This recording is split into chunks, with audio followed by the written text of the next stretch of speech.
firman-Mu. Di dalam nama Tuhan Yesus, kami mau sambut firman-Mu. Haleluya. Mari semua yang siap dengar firman Tuhan sama-sama katakan amin. Silakan duduk saudaraku. Haleluya. Puji Tuhan. Shalom. Shalom. Shalom. Iya. Oke, puji Tuhan. Kita masih di dalam tema bulan ini adalah die to grow, ya, mati untuk bisa bertumbuh. Dan bertumbuh dan berbuah itu sebuah keharusan. Bertumbuh dan berbuah itu bukan himbauan. Bertumbuh dan berbuah itu sebuah kepastian bagi setiap orang yang hidupnya melekat kepada Tuhan.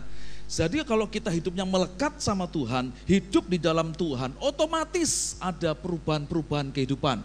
Pertumbuhan bisa terjadi dan buah bisa dihasilkan. Itu yang pasti terjadi. Dan saudaraku, dikasih Tuhan, kekristenan kita dikenal oleh orang lain bukan karena nama kita Kristen atau kita mungkin pakai aksesoris Kristen. Mau pakai saudaraku kalung salib, saudaraku ya.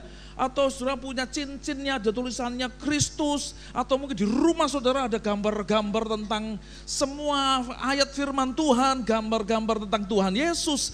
Tapi yang paling penting bukan aksesorisnya, yang paling penting itu buah daripada kehidupan kita. Amin. Jadi kita dikenal bukan karena nama, bukan karena semua atribut yang kita bisa pakai, tetapi kita dikenal itu adalah hasil dari perubahan sebuah kehidupan. Buah pertobatan kita itu bisa dirasakan oleh orang lain. Yang mengerti katakan amin. Oke, puji Tuhan. Mari kita lihat Injil Lukas pasal 6 ayatnya yang ke-43 sampai ayatnya yang ke-45. Injil Lukas pasal yang ke-6 ayat 43 sampai 45 dikatakan begini. Karena tidak ada pohon yang baik yang menghasilkan buah yang tidak baik. Dan juga tidak ada pohon yang tidak baik yang menghasilkan buah yang baik. Ayat 44, sebab setiap pohon dikenal pada buahnya, karena dari semak duri orang tidak memetik buah ara, dan dari duri-duri tidak memetik buah anggur. 45, orang yang baik mengeluarkan barang yang baik dari perbendaharaan hatinya yang baik, dan orang yang jahat mengeluarkan barang yang jahat dari perbendaharaannya yang jahat, karena yang diucapkan mulutnya meluap dari hatinya. Saudara, oleh sebab itu perkataan kita, perbuatan kita, itulah buah dari apa yang tertanam di hati kita. Kalau hati kita ditanami benih firman Tuhan, semua kebaikan Tuhan, dipenuhi dengan segala kebaikan Tuhan, kebenaran firman Tuhan, otomatis yang keluar itu juga ucapan-ucapan yang mencerminkan firman Tuhan. Semua kebaikan Tuhan, perbuatan kita akan terinspirasi, didorong saudaraku oleh semua yang baik, semua yang tersimpan di dalam hati kita. Oleh sebab itu pastikan saudara menyimpan semua yang baik, semua yang berguna, semua yang mulia, semua yang benar, semua yang sedap didengar, semua yang datang dari surga. Simpan dalam hatimu, karena itu akan menjadi benih yang akan pada akhirnya menghasilkan buah perkataan maupun perbuatan kita. Nah, saudara, ketika Tuhan saudara lihat bahwa pada akhirnya setiap orang itu akan dikenal dari apa yang dia ucapkan dan apa yang dia lakukan. Ya, oleh sebab itu saudaraku, setiap minggu ke gereja tidak otomatis saudara jadi orang yang berbuah. Setiap minggu ke gereja tidak otomatis saudara berubah jadi orang baik. Setiap hari saudara diundang sama Jokowi ke istana presiden, tidak otomatis saudara jadi presiden. Oleh sebab itu untuk supaya kita bisa berubah, bertumbuh dan berbuah, butuh effort saudaraku, butuh usaha. Butuh sebuah kemauan yang kuat, butuh sebuah niat yang tulus, butuh suatu kekuatan dan upaya yang terus konsisten untuk berubah. Nah, oleh sebab itu saudaraku, kita belajar malam ini, gimana sih caranya? Ya, fakta yang ada itu saudaraku dikasih Tuhan, yaitu bahwa dari buahnya pohon itu dikenal, betul ya? Dari apa yang kita ucapkan dan kita lakukan, dari kehidupan kita dikenal sebagai apa? Amin, saudaraku. Jadi saudaraku dikasih Tuhan, itu adalah sebuah fakta yang pertama, saudaraku. Oleh sebab itu pastikan buah yang kita hasilkan itu adalah buah pertobatan. Buah apa? Pertobatan. Oke. Kisah Para Rasul 26 ayat yang ke-20.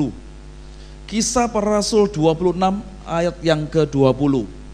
Kisah Para Rasul 26 ayat yang ke-20. Tetapi mula-mula aku memberitakan kepada orang-orang Yahudi di Damsyik di Yerusalem dan di seluruh tanah Yudea dan juga kepada bangsa-bangsa lain bahwa mereka harus apa?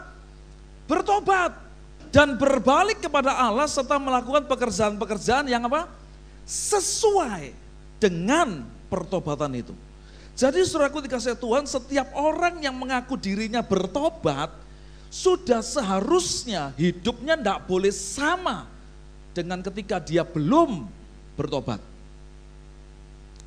Orang yang telah menerima Yesus sebagai Tuhan dan Juru Selamatnya, otomatis dia akan mulai terdorong untuk meninggalkan hal-hal yang tidak baik, yang mulai bertentangan dari apa yang dia terima di dalam hatinya, yaitu dalam kebenaran firman Tuhan.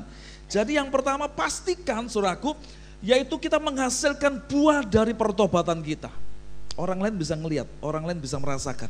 Yang namanya buah itu tidak akan dinikmati oleh pohonnya sendiri. Jadi buah itu adalah sesuatu yang untuk orang lain. Buah itu bukan buat diri kita. Kalau kita bisa memberikan buah pertobatan kita, saudaraku, yang kemudian melakukan sesuatu yang sesuai dengan pertobatan kita itu, maka yang bisa melihat, merasakan, menikmati, mengenali itu harusnya orang lain. Nah, saudaraku dikasih Tuhan, buah itu harus bisa dikenali, dinikmati, dirasakan oleh orang lain. Kalau kita mengaku kita bertobat, itu seharusnya orang lain bisa melihat pertobatan kita, perubahan kita. Orang lain bisa mengenali, orang lain bisa menikmati perubahan-perubahan dalam kehidupan kita.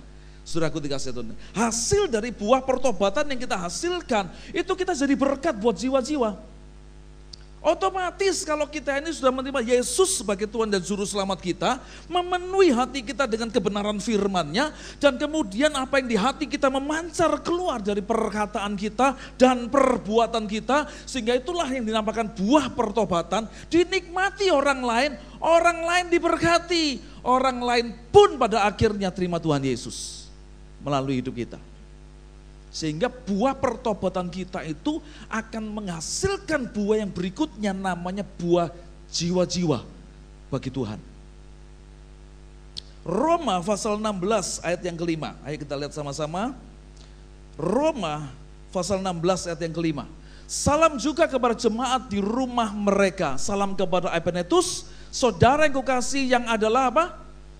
Buah pertama dari daerah Asia untuk Kristus.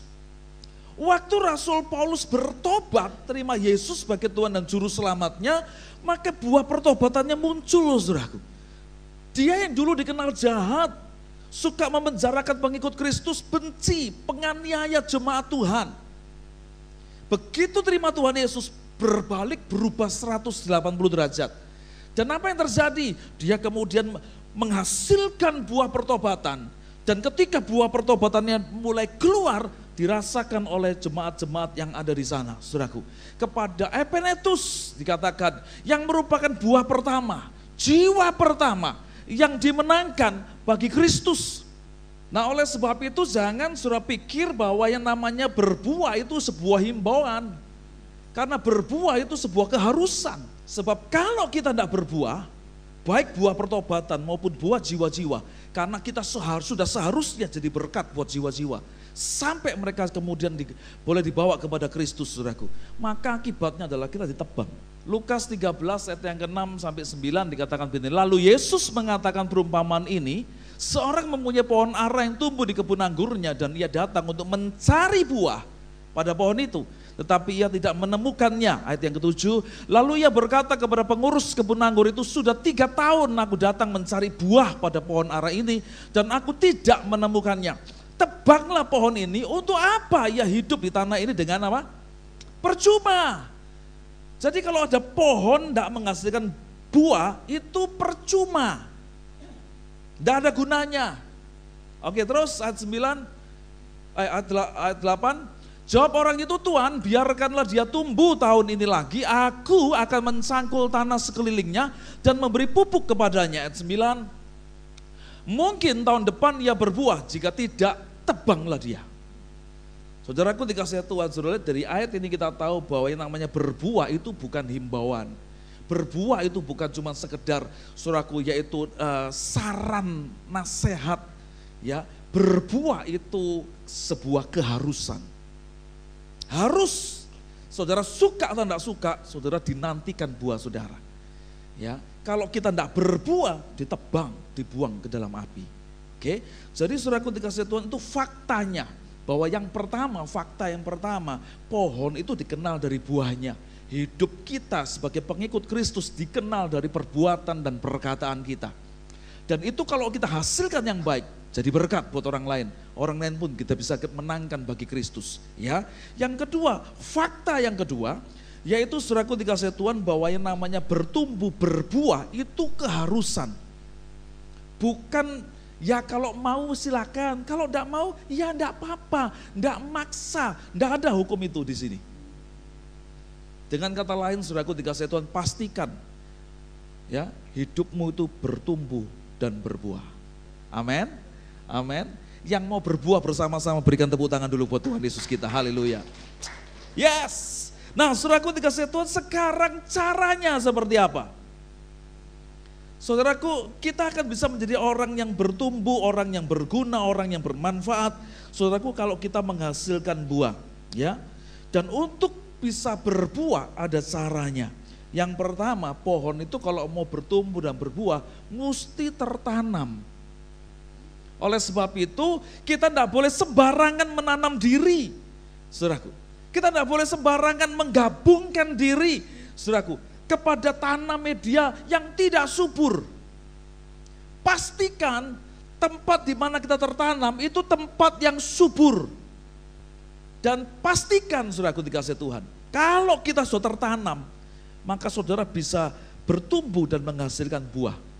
Tidak ada pohon yang jalan-jalan ke sana kemari itu bisa berbuah. Betul ya?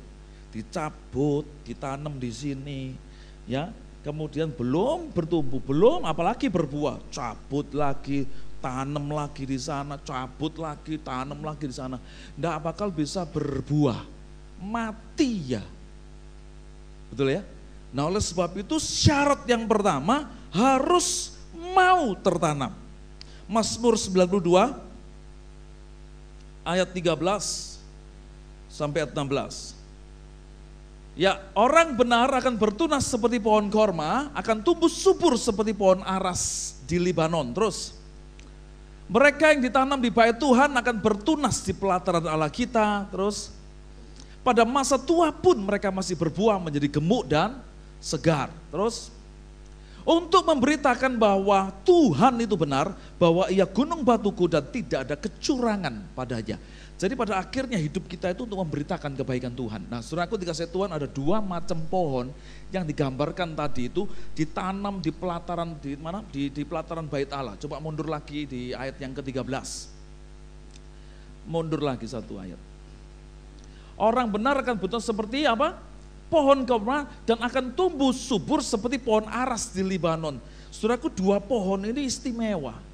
Karena pohon korma ini ditanamnya di tengah-tengah pada gurun yang kita tahu lapisan tanahnya itu banyak pasirnya daripada tanah padat. Yang kedua bisa terkena badai padang gurun. Ya, saudaraku. Sehingga kalau mau menjadi pohon yang bertahan di tengah badai, maka saudaraku seperti pohon korma. Pohon korma itu cara nanamnya itu istimewa, digali sampai 2-3 meter di bawah, pokoknya dalam sekali, dimasukkan benihnya di sana, ditutup sampai ketemu dengan tanah keras, ditutup sampai kemudian atasnya masih ditaruh batu yang besar.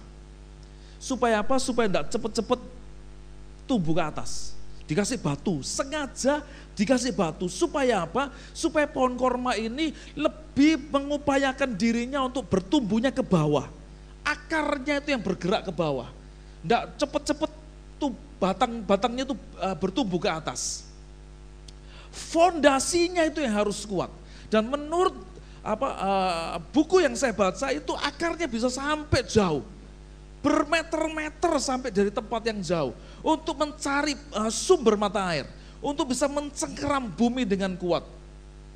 Kalau sudah mereka sudah punya fondasi yang kuat, akarnya sudah mencengkeram bumi dengan kuat, mulailah mereka bertumbuh ke atas.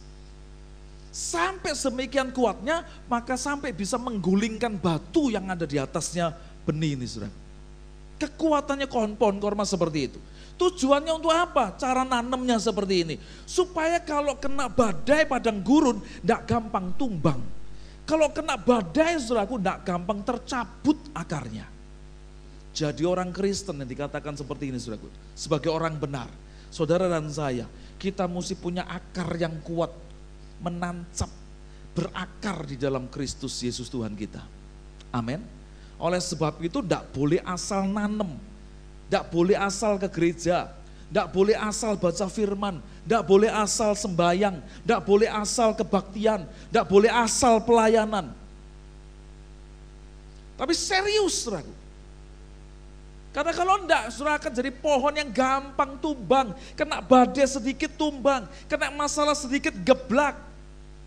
Ini yang terjadi. Makanya ayat ini, pemazmur ini mempersamakan kita itu dengan pohon korma. Harapannya adalah kita itu sekuat pohon korma. Saudara tahu pohon korma itu umurnya bisa sampai puluhan tahun, ratusan tahun. Pohon korma itu tidak pernah berhenti untuk terus menghasilkan buah. Waktu kita ke Israel tuh salah satu tempat yang menghasilkan pohon korma yang bagus tuh Jericho. Itu kormanya luar biasa enaknya, saudara. Ya. Dan saudara tahu dikasih Tuhan, itu adalah gambaran yang diberikan oleh pemazmur ini kepada saudara dan saya. Ya, kita itu sekuat pohon korma. Yang kedua, pohon aras di Libanon. Pohon aras di Libanon dikenal punya diameter yang sangat besar. Bisa bermeter-meter tuh garis tengahnya. Tingginya bisa sampai puluhan meter, saudaraku. Menjulang tinggi ke atas. Tidak semua orang bisa nebang dia. Kalau mau nebang pohon aras dari Libanon itu mesti dengan cara yang khusus. Orang yang ahli baru bisa tumbang. Ya, pohonnya itu sangat keras. Dan kalau dibakar, yang keluar tuh bau yang harum. Seperti pohon cendana di sini. Pemazmur ini menggambarkan agar supaya orang benar itu menjadi seperti pohon yang ditanam dengan kuat, tidak mudah roboh, tidak mudah geblak, tidak mudah jatuh, dan kalau dibakar, kalau kena masalah, kalau kena persoalan, bukan sungut-sungut yang keluar, tapi bau yang harum yang keluar. Amin. Itu sebabnya proses tertanam ini penting. Jangan tunggu buahnya, jangan lihat buahnya dulu. Ketika saudara menanamkan dirimu di tempat ini, di gereja lokal di sini, ya, dengan cara yang benar, engkau akan seperti pohon korma dan pohon aras Libanon ini. Tapi kalau dari awal saudara menanamkan diri di tanah, di tempat yang Tuhan mau saudara ada di sana, caranya tidak tepat, engkau tidak akan bisa bertahan. Dan ketika ada badai, mudah sekali ngeblak, mudah give up, mudah nyerah, mudah keluar perkataan tidak baik. Pastikan kita semua seperti pohon korma dan pohon aras di Libanon. Begitu kena tekanan, begitu ada api yang menyerang, bau harum yang keluar. Amin. Bilang sama sebelahmu, baumu apa?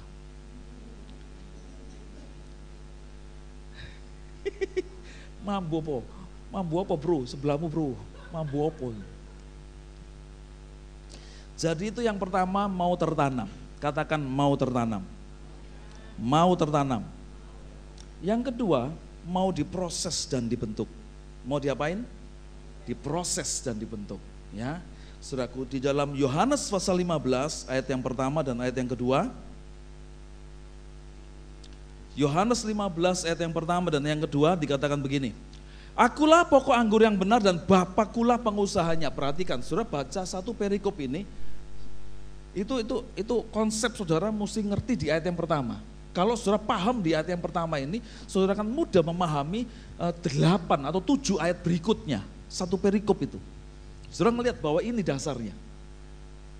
Ya, inisiatornya adalah Tuhan sendiri. Ya, Bapakku pengusahanya. Masukkan konsep ini dalam pikiran saudara.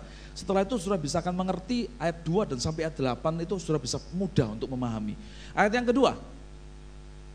Setiap ranting padaku yang tidak berbuah dipotongnya dan setiap ranting yang berbuah dibersihkannya supaya apa? Lebih banyak berbuah. Saudaraku dikasih Tuhan, ya, yang pertama yang punya pengusaha, yang memiliki kebun anggur itu Bapak di sorga. Bapakku kata Tuhan.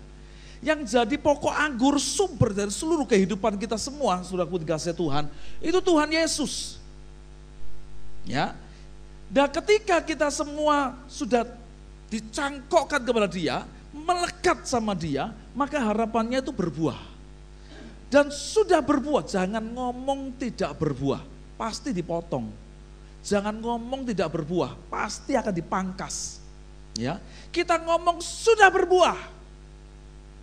Sudah berbuah, dan setiap ranting yang berbuah sudah berbuah. Berarti ada perubahan di dalam kehidupan kita. Ada buah pertobatan kita sudah munculkan. Ada jiwa-jiwa yang kita mulai injili, kita mungkin jadi berkat buat dia, saudaraku.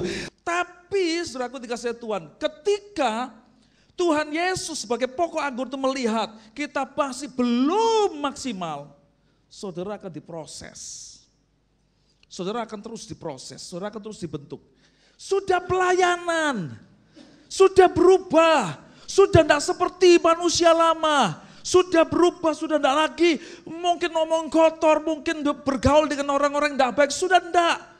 Tapi Tuhan katakan masih belum maksimal, sebab yang paling tahu itu pasti Dia. Amin. Sebab Tuhan tahu segalanya. Tuhan tahu apa yang ada di dalam hati kita. Tuhan juga tahu potensi yang masih terpendam di dalam diri kita. Itu yang Dia mau gali. Amin. Jadi saudaraku dikasih Tuhan, sudah berbuah pun masih akan diproses. Jadi kalau sudah pelayanan, sudah mulai meninggalkan cara hidup yang lama, ya saudara masih mengalami masalah, masih mengalami persoalan, masih diizinkan juga mengalami gesekan satu sama lain, itu bagian dari proses. Salah satu cara yang paling efektif mendewasakan seseorang itu dengan diajar praktek dari semua teori sekolah yang kita pernah bisa pelajari. Betul ya? Salah satu cara yang paling efektif untuk mendewasakan seseorang dengan mengizinkan dia mengalami masalah. Salah satu cara yang paling efektif untuk mendewasakan seseorang adalah dengan cara mempercayakan tanggung jawab kepada dia. Sebab dikatakan begini, pohon itu kalau semakin berbuah banyak, bebannya juga banyak. Pernah lihat ada pohon yang buahnya banyak, seakan-akan melengkung gini, saudaraku ya kan. Gelantong sana, gelantong sini, banyak sekali buahnya. Seakan-akan kita lihat pohon itu seakan bebannya banyak. Ya memang demikian.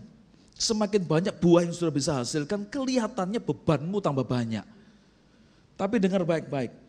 Pohon yang menghasilkan buah yang banyak, yang maksimal, yang kelihatannya sampai berbeban berat seperti itu pohon pasti akan dieman-eman sama pemiliknya.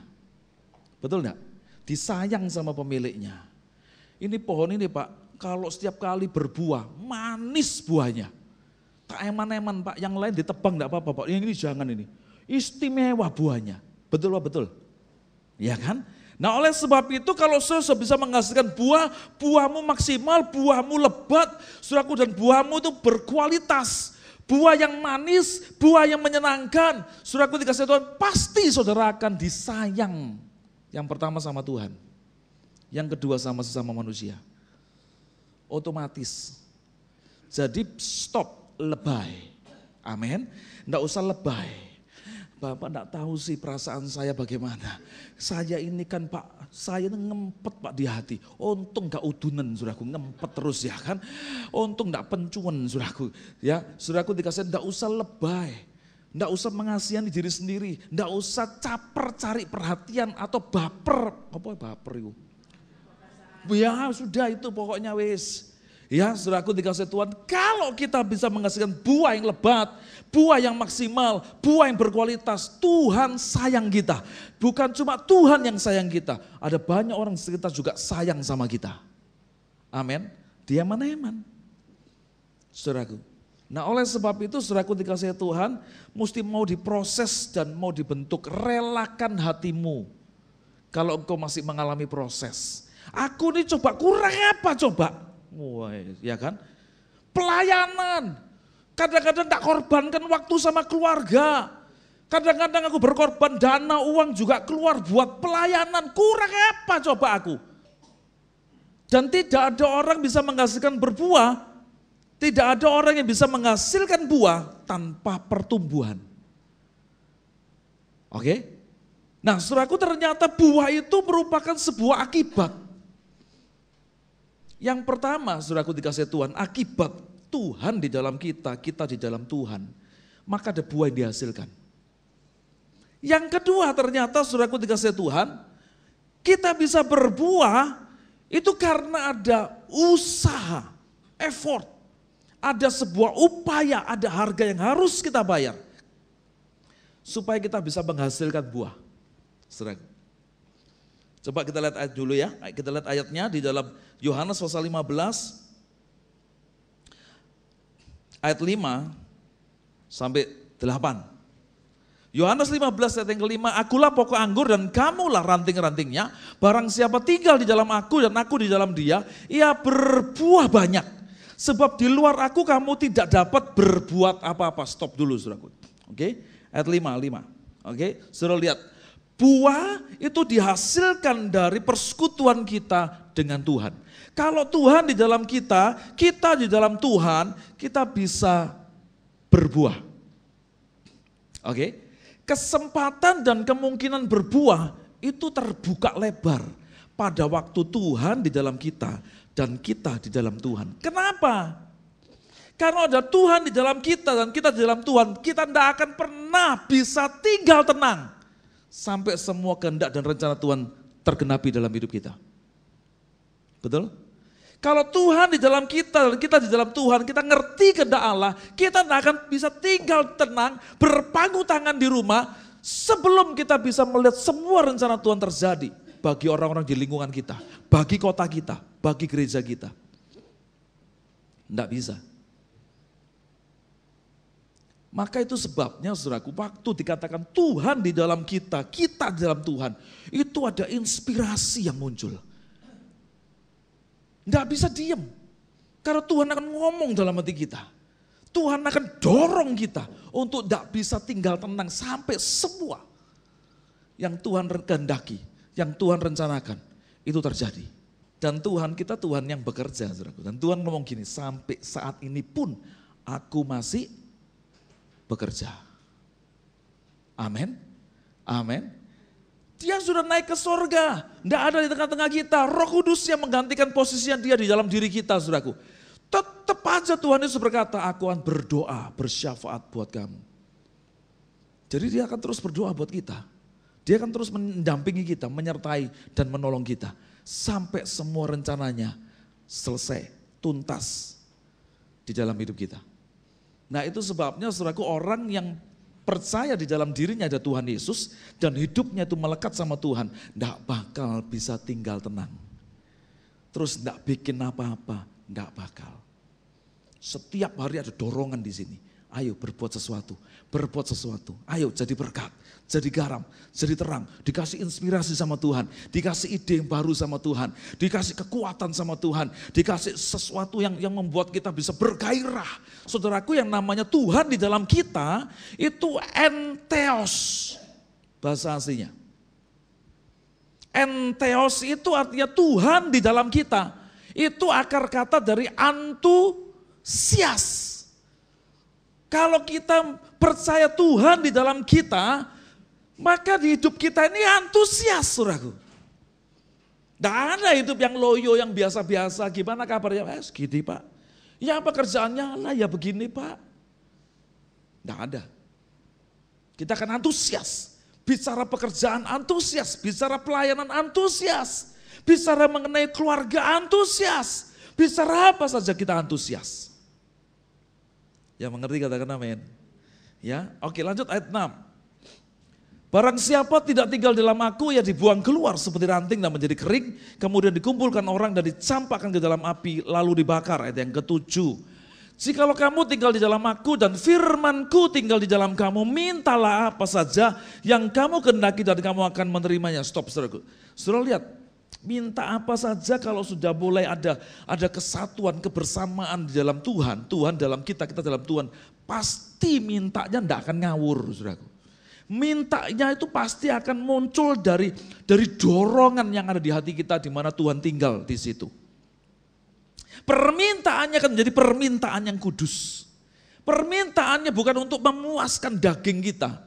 Karena Tuhan tidak pernah minta untuk kepuasan dan kenyamanan dagingnya sendiri.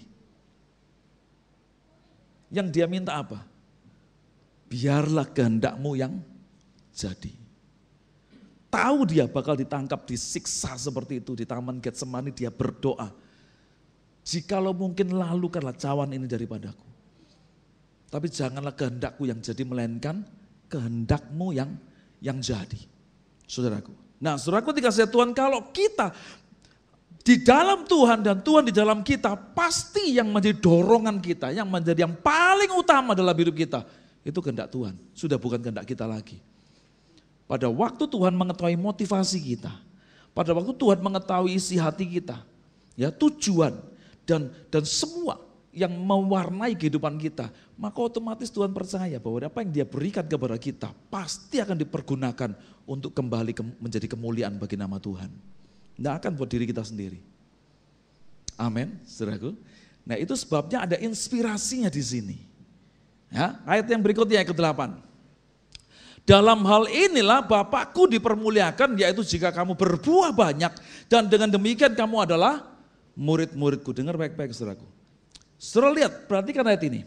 Ya, pada waktu kita berbuah, dan pada waktu buah kita buah yang berkualitas, dan pada waktu buah yang berkualitas yang kita hasilkan dinikmati orang lain, dengar baik-baik, di dalam buah yang kita hasilkan itu ada benih yang baru. Di dalam buah ada benih. Bijinya buah itu kalau ditanam bisa muncul apa? Pohon lagi. Ada buah lagi dihasilkan. Dipetik buahnya, dimakan buahnya, bijinya dilempar lagi ke tanah, ditanam lagi, dibikin mati supaya grow, die to grow, maka dia muncul pohon satu lagi. Dengar baik-baik saudaraku dikasih Tuhan. Pohon itu mungkin cuma kita satu. Tapi kalau kita berkualitas menghasilkan buah yang berkualitas, buah yang lebat dikatakan. Di Injil Yohanes pasal 15, Injil Yohanes 15 pasal ayat yang kedua tadi. Buahnya lebat, maka di dalam buah yang lebat di dalam kehidupan kita ada benih lagi. Nangkep? Begitu mereka menikmati buah hasil pertobatan kita, buah kebenaran kita, buah yang kita hasilkan karena kita bersekutu dengan Tuhan Yesus, saudaraku, semua yang baik, orang lain mengecap kebaikan Tuhan di dalam melalui kita. Orang lain melihat hidup kita jadi berkat buat mereka, jadi garam, jadi terang buat mereka. Mereka menikmati buah itu. Begitu mereka nikmati buah itu, otomatis mereka menjadi seed carrier, pembawa benih kebaikan yang kita tabur dalam hidupnya. Ngerti saudaraku? Satu kali kelak benih saat mereka makan buah daripada kehidupan kita saudaraku, yang jadi berkat buat mereka. Benih itu mereka simpan di hati mereka. Satu kali kelak benih itu akan muncul jadi pohon lagi. Dan mereka akan lakukan lagi kebaikan. Sama seperti mereka menikmati kebaikan dari kita. Yang ngerti katakan amin? Saya ulangi lagi ya. Kalau buah kita ini muncul, semua yang baik dinikmati orang lain. Orang lain menikmati kebaikan hati kita oleh karena Kristus di dalam diri kita. Oke, maka kita sama dengan nanam satu benih kebaikan dalam diri mereka. Satu kali kelak benih itu akan tumbuh jadi pohon. Mereka akan melakukan kebaikan kepada orang lain. Begitu seterusnya. Itu makanya kita disebut murid-murid Tuhan. Pada waktu kita memberikan buah yang berisi benih tentang kebenaran, kebaikan dari Tuhan Yesus yang kita hasilkan melalui buah kita. Orang lain makan buahnya, benihnya disimpan dalam hatinya, ditanam di dalam hatinya. Muncul pohon yang baik, yang mengubahkan hidupnya, menghasilkan buah lagi yang baru. Buah yang baru dinikmati orang yang lain lagi. Demikian seterusnya. Yang mengerti katakan amin. Oleh sebab itu, inilah alasan kenapa kita harus berbuah. Karena melalui buah yang kita hasilkan, ada benih juga dihasilkan. Kalau saudara melihat satu buah yang muncul di dalam pohon kehidupan kita, saudaraku dikasih Tuhan, secara pandangan ilahi, saudara tidak lihat satu benih, satu biji, satu pohon. Tapi dari satu benih itu, saudara bisa melihat sebuah hutan yang luas. Itu yang Tuhan sedang kerjakan dalam hidup saudara dan saya. Dia sedang membangun hutan yang luas. bukan cuma sekedar satu pohon, tapi melalui hidup kita ada hutan yang luas. Yang diberkati Tuhan katakan amin. Mari kita tundukkan kepala.